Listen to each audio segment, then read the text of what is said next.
Last hour broadcasting from the American Legislative Exchange Council this year's Public Policy Forum in the winter.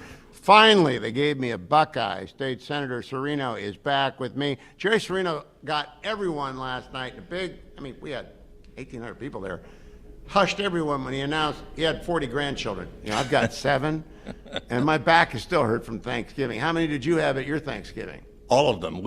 All of my family, my 9 children and my 39 grandchildren all live in Cleveland.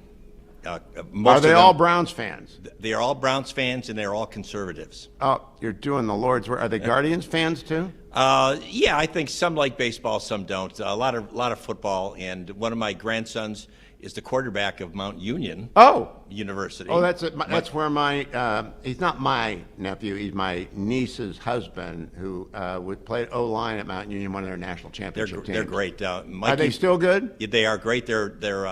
They're 11-0, and they just had their first playoff game last week. My grandson's name is Mikey Maloney, and he's an outstanding quarterback. Senior, junior, QB? He's a quarterback, yes. And senior, junior? He is a sophomore, but he's been redshirted, so he will be playing for. How big's this young man? He's only 6 foot tall, but he is a double threat because he passes with accuracy and he runs. He almost had as many running yards as most of his running backs. So, the Michigan people have cleared out now that we have 2 Buckeyes here. They don't want to hear us talk about Saturday. I got tired of hearing that last night. Okay, let's get to the serious stuff because you were the Legislator of the Year. That's a big deal, and congratulations on that. A lot of big wins. We got the flat tax in Ohio finally.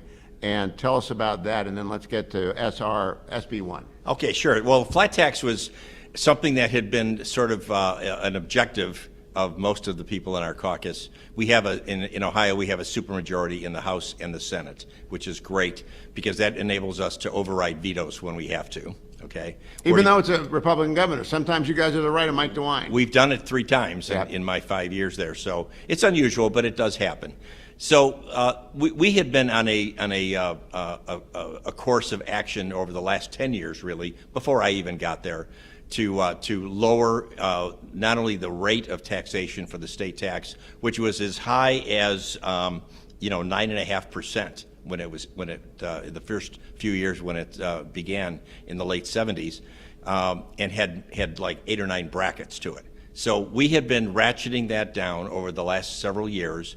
And finally, in the budget, and I'm finance chairman of the Senate committee that does the budgeting, that we drove this to a flat tax of 2.75%. Ohio is already booming. That's going to make it just take off. We believe so. We believe. And you have school choice. We have what we call Ed Choice scholarships. Aaron Bear is a good friend of mine. Okay, well, yeah, Aaron is great, and we worked very hard for that. His wife's a Steelers fan.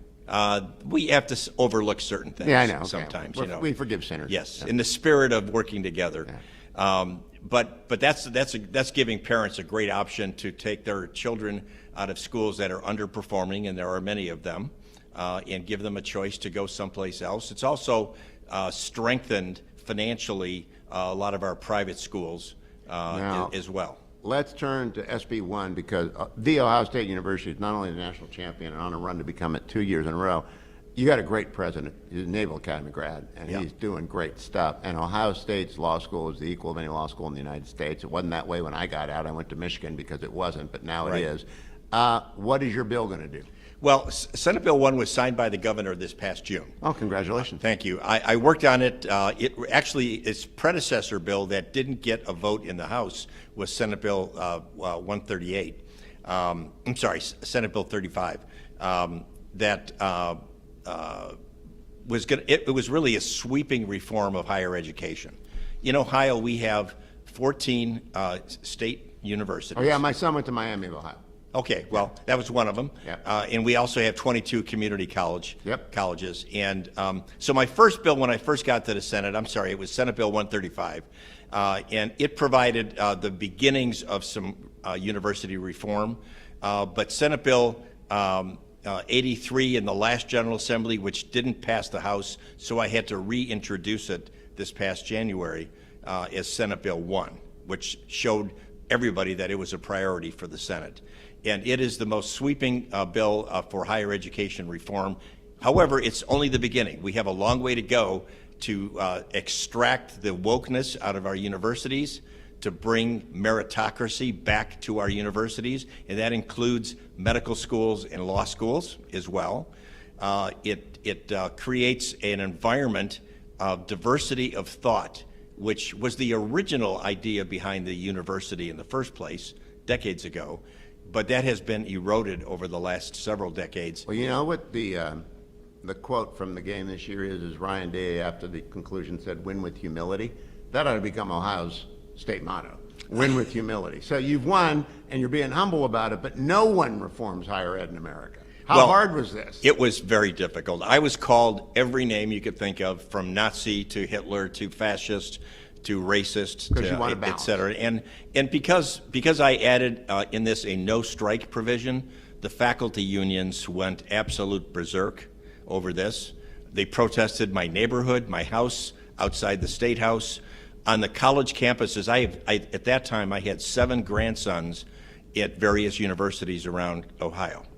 And they were subjected to posters with my picture and lots of negative things. Yes. Was getting hammered? I felt bad for my grandchildren. Yeah. I don't care. I've guaranteed mine I'm going to retire before I embarrass them. So I could take it. It doesn't bother me at all. In fact, it reinforces my passion for the subject matter. But, when you think about it, Hugh, these faculty strikes, which usually they didn't happen, but they were always threatened as a means to get a better dental plan or to get, some other benefit that they wanted. And I look at it this way. It's quite simply a contract between the student and the university. And because they're state universities, it's the state. That you pay for tuition, you pay your tuition up front, and what you're getting in return is instruction, right? That's a contract between those two parties. Why would we allow a third party, faculty unions, to interrupt the delivery of the instruction that has been paid for? Only because we got used to saying yes. Yeah. And I'm a tenured faculty member. And I know we just got used to getting our way. Right. And so that's now going to be, that is over. And we've also done some things to require post-tenure reviews of faculty members. Okay. Great faculty have nothing to worry about. Nothing to worry about at all. It's the ones that are sliding for 10, 15, 20, or 30 years, who don't like to teach courses, who want to do research. No wonder they hate you. They do. They do. And you know what?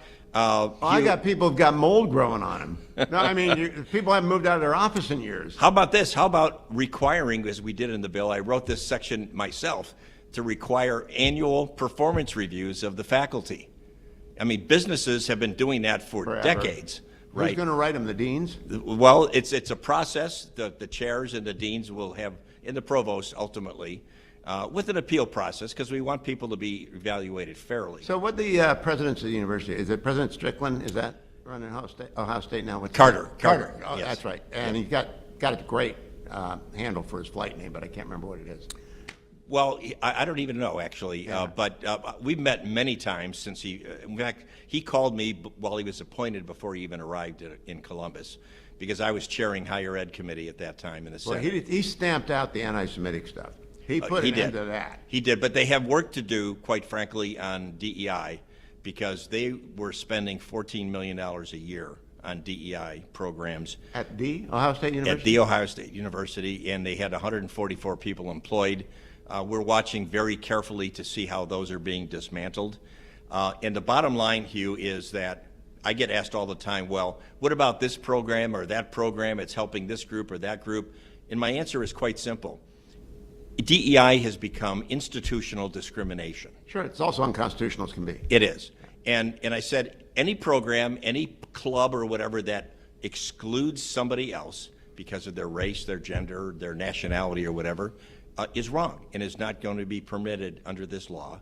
And we are watching all of these very carefully. That's why I said at the beginning that we have a long way to go still, but we have the power of the purse. And I'm also finance chair in the Senate, so I control the budget for the Senate along with President McCauley. We are going to use the dollars that we have. Senator, are you term limited? I am term limited. I have 3 more years after this. Work hard.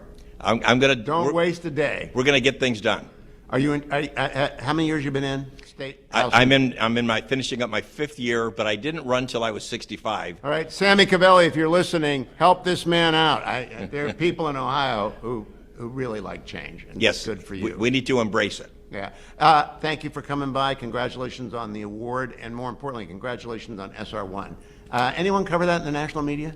Oh, yeah, it's been covered quite a bit. Even the Chronicle of Higher Education. Oh, they must really love that. They've actually written about it, and we've had some favorable press, but mostly negative. Senator Cirino, thank you, and go Browns. Thank you. All Thank right. you.